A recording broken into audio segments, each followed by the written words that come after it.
ताकत नहीं कि हमारी संपत्ति और सुख पर आंच पहुंचा सके, पर यह तभी जब आपका अखंड स्मरण चल रहा है। अखंड स्मरण के लिए वाचो वेगम, मनसः क्रोध वेगम, हिंसा वेग, मुदरोपस्थ वेगम, एतान वेगान सहते यस्तु विद्वान निंदाचास्य हृदयम नोपहन्यात्। जो विद्वान उपासक वाणी का वेग, मन का वेग, क्रोध का वेग, हिंसा का वेग, भूख का वेग और जनेन्द्रिय जनित मैथुन का वेग जो सह जाता है, वही महात्मा निरंतर भजन कर सकता है, वही उपासक निरंतर भजन कर सकता है। नहीं, यही वेग आकर उसके भजन में अंतराय पैदा कर देते हैं। ये वेग वाणी का, मन का, क्रोध का, हिंसा का, उदर का, उपस्थ का यदि आप नहीं सहन करते तो ये आपके भजन में बाधा डाल देंगे, निरंतर भजन नहीं होने देंगे। दूसरा, निरंतर भजन करने में जो प्रभु कह रहे हैं आसीत मत्परः, मेरे परायण होकर भजन करो। अब इन वेगों से बचकर क्यों भजन में चलता है तो उसके अंदर एक बात आने लगती है, मैं अच्छा भजनानंदी हूं। जहां ये बात आई तहां वो दूसरों जो वैष्णव है, महतजन है, महात्मा जन है, वो टीका टिप्पणी करने लगता है उनकी। ये होता है, अपने में श्रेष्ठ भाव आने पर दूसरे साधकों की, वैष्णवों की, महापुरुषों की, महतजनों की वो टीका टिप्पणी करने लगता है। ऐसा क्यों, ऐसा, ऐसा क्यों, ऐसा। ये आपके भजन को ही रोक देगा। निरंतर भजन चलने की तो बात जाने तो भजन से ही विमुख कर देगी ये वृत्ति। ये 6 बातें संतों के प्रति नहीं करनी चाहिए। वो वेग सहो और ये बात भूलकर अपनी वाणी पे न लाओ। बास निरूपण, किसी भी संत महात्मा वैष्णव के विषय में ऐसा कहना, ये तो महलों में रहते हैं या ये तो गांव में रहते हैं, ये तो इनको तो गंगा किनारे या स्मशान में कहीं खंडहर में रहना चाहिए, बाबा जी हैं ऐसे वैसे। वास निरूपण करना, तभी जब अहम जागृत होता है तो संतों के प्रति टीका टिप्पणी शुरू हो जाती है। वास निरूपण, किसी भी संत महात्मा वैष्णव के प्रति उसके वास के विषय में बोलना। दूसरा, ज्ञान निरूपण, किसी संत वैष्णव के प्रति ऐसा, ये पढ़े लिखे तो है नहीं, शास्त्रों का इनको ज्ञान तो है नहीं, वेश बना लिया, बस पेट भरण पोषण के लिए घूम रहे, कोई इनको ज्ञान तो है नहीं। क्या भजन करेंगे, क्या विचार करेंगे जब इनको पढ़े ही नहीं है, शास्त्रों का ज्ञान नहीं है, तो क्या ये भजन करेंगे। ज्ञान निरूपण। तीसरा, जाति निरूपण, अच्छा ये अमुक जाति के हैं, हाँ तभी चाहे जितना बेस रख ले, नीच जाति का तो नीचे जाति का रहेगा ना। ऐसा महान अपराध, ऐसा सोचना, ऐसा बोलना, ऐसा देखना, ये महत अपराध है। और ये हम लोग ध्यान नहीं देते, फिसल जाते हैं। एक बार एक जगह महात्माओं की पंगत लगी हुई थी, तो उसमें एक महात्मा को पंगत लगवाने वाले में जो श्रेष्ठ थे, उन्होंने एक थप्पड़ मारा और निकालने लगे। वहां हमको भी सेवा दी गई थी, पत्तल उठाना और पोछा लगाना बाद में। तो परोसाई जब होती थी तो उस समय खड़े रहते थे। तत्काल गए, हमने कहा आपने क्यों थप्पड़ मारा?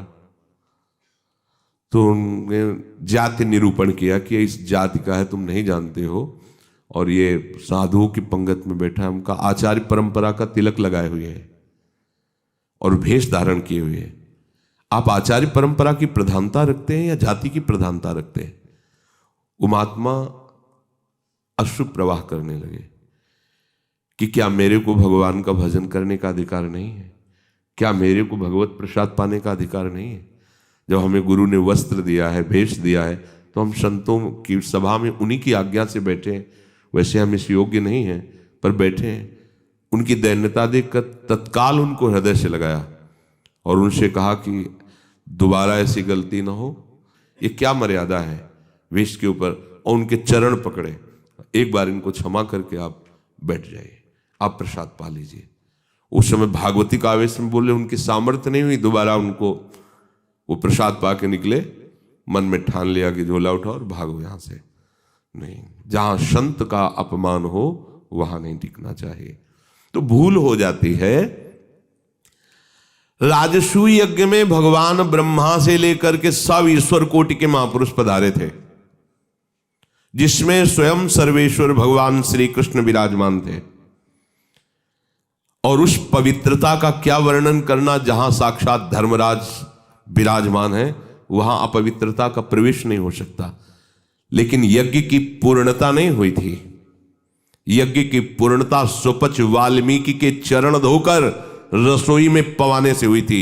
स्वयं भगवान श्री कृष्ण चंद्रजू ने ऐसा आदेश किया था, जिन्होंने स्वयं गीता जी में कहा, चातुर्वर्णम मया सृष्टा गुण कर्म विभागशः। लेकिन यदि वो भगवद अनुरागी है तो चातुर्वर्णम मया सृष्टा का सिद्धांत नहीं लागू होगा। भगवान व्यास देव जी कह रहे, अहो वत्स पचतो गरीयान यज्ञाग्ञे वर्तते नाम तुभ्यम। यदि राधा राधा कृष्ण कृष्ण जिभ्या से निकल रहा है, वो चांडाल भी है, तो उसका चरणामृत लेके पीना चाहिए। इसलिए हरिराम व्यास जी कहते हैं, व्यास मिठाई विप्र की तामे लागे आग, वृंदावन के स्वपच की जूठन खइए मांग।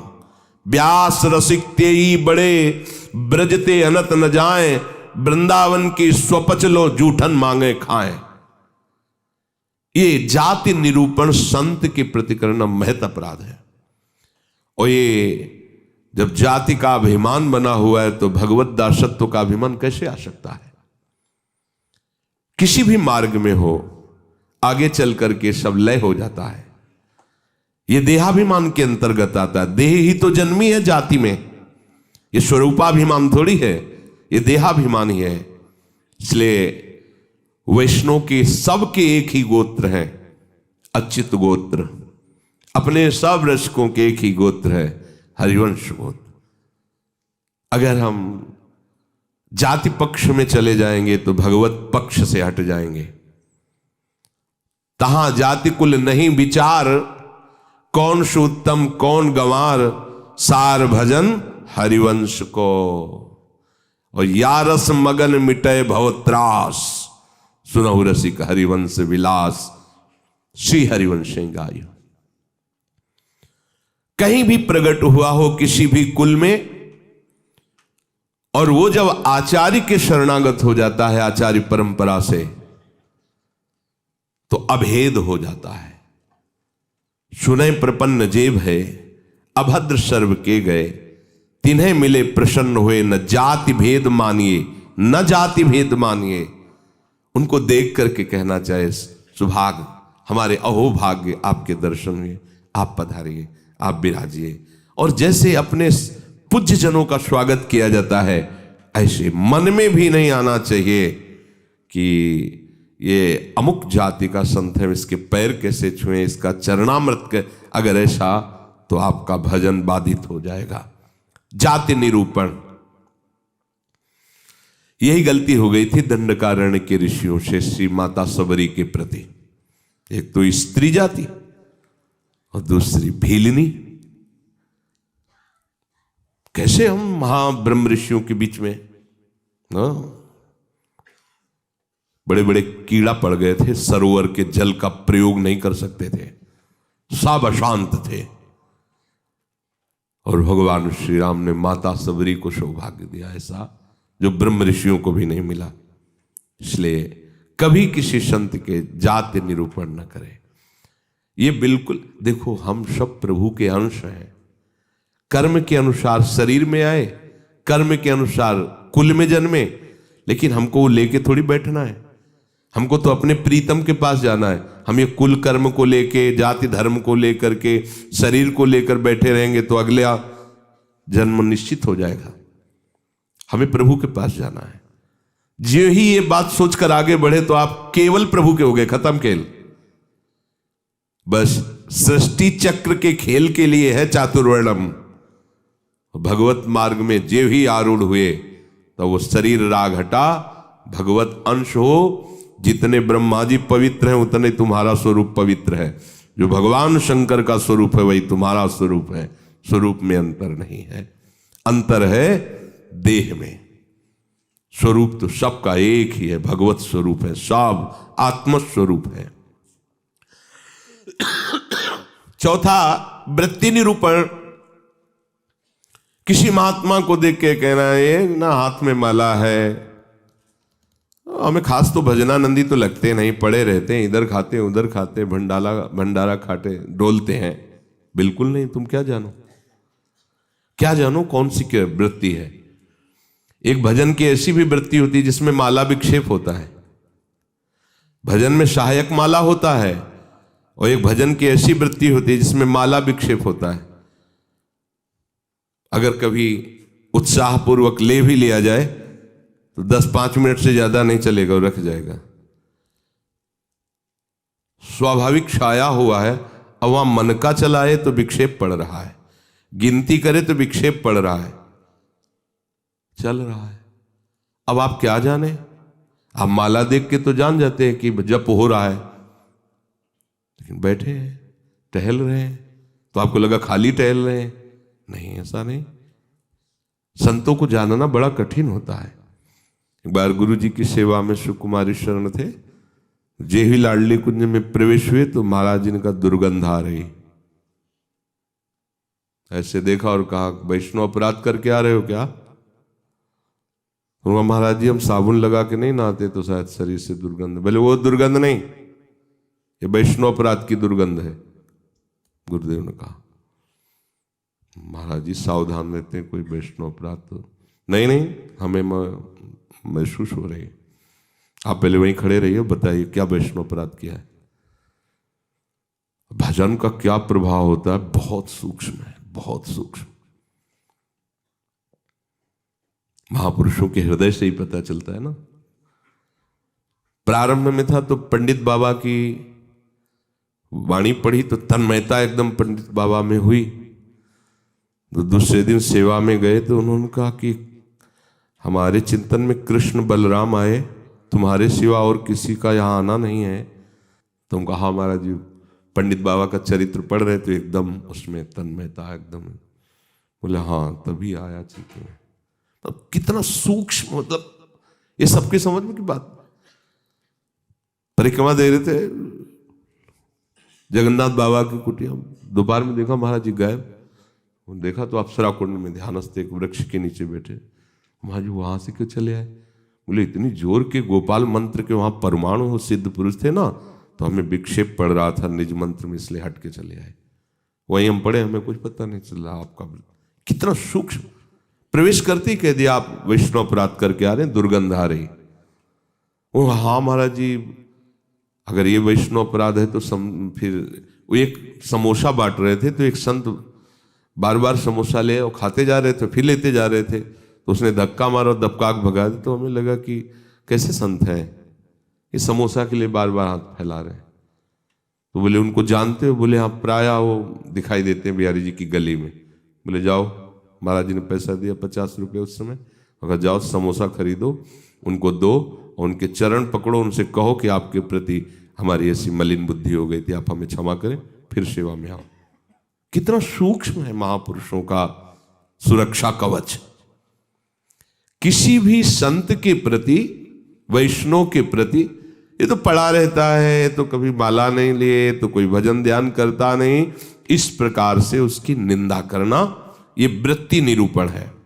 पांचवा है स्वरूप निरूपण। इनके चेहरे में कोई तेज तो है नहीं, हमें लगता है कोई महात्मा तो है नहीं, बनावटी ही लग रहे हैं, कोई आकर्षण तो है नहीं इनके चेहरे में, सच्चे साधु नहीं हैं, ऐसा वैसा। नहीं, आप क्या जानते हो, ये राख से ढकी हुई आग है, राख हटे तब पता चलेगा। अगर चेहरे से ही महात्मा की पहचान होती तो जड़ भरत जी को पहचान लेता रहुगण। और साधारण सत्संगी नहीं, कपिल भगवान से सत्संग करने जा रहा है, कोई साधारण सत्संगी नहीं, महापुरुषों का संग करने वाला है, फिर भी नहीं पहचान पाया राख से ढकी हुई आग को। जड़ भरत जी जैसे महान ब्रह्मभूत महापुरुष से पालकी उठवा दी। जब उनके वचन प्रकाशित हुए तो कूद पड़ा पालकी से चरणों के। अरे इतनी ऊंची स्थिति के महात्मा, कांप गया। ये किसी भी महात्मा के बाह्य रूप को देख करके नहीं जाना जा सकता कि किस कोटि का महात्मा है, कितनी ऊंचाई का है। इसलिए इनमें तेज नहीं है, इनका चेहरा कोई आकर्षणकारी नहीं है, ऐसे कोई साधारण लगते हैं, कोई सच्चे साधु तो है नहीं, ऐसा नहीं करना चाहिए। छठवां, धातु निरूपण। भक्त या भगवत विग्रह की, अच्छा ये पत्थर के ठाकुर जी हैं, सप्तम धातु के हैं, ये काहे से बने हुए ठाकुर जी? अगर वो मंदिर में विराजमान तो साक्षात प्रभु विराजमान, कुटिया में विराजमान तो साक्षात प्रभु विराजमान। श्री विग्रह में पाषाण, लोहा, तांबा या काष्ठ की भावना ले आना, यह आपके निरंतर भजन में बाधा पहुंचा देगी। उन वेगों को सहना और इस अपराध से बचना। जो गुरु ने नाम दिया है, मंत्र दिया है, आराध्य देव का रूप दिया है, उसके सिवा सब माया है, वो अपने को चिंतन नहीं करना, केवल उतना ही चिंतन। ये बहुत कठिन बात है। प्रायः मनमानी भजन करने में ज्यादा अच्छा लगता है, और गुरु मंत्र और गुरु श्री मुख से जो दिया गया उपासना नाम है, पद्धति है, उसमें मन मरता है, इसलिए उसमें मन नहीं लगना चाहता। हम ये देखते हैं, प्रायः कई उपासकों से सुना है उनके हृदय की बात, जो गुरु प्रदत्त है उसमें नहीं लगेगा और मन माने लग जाएगा।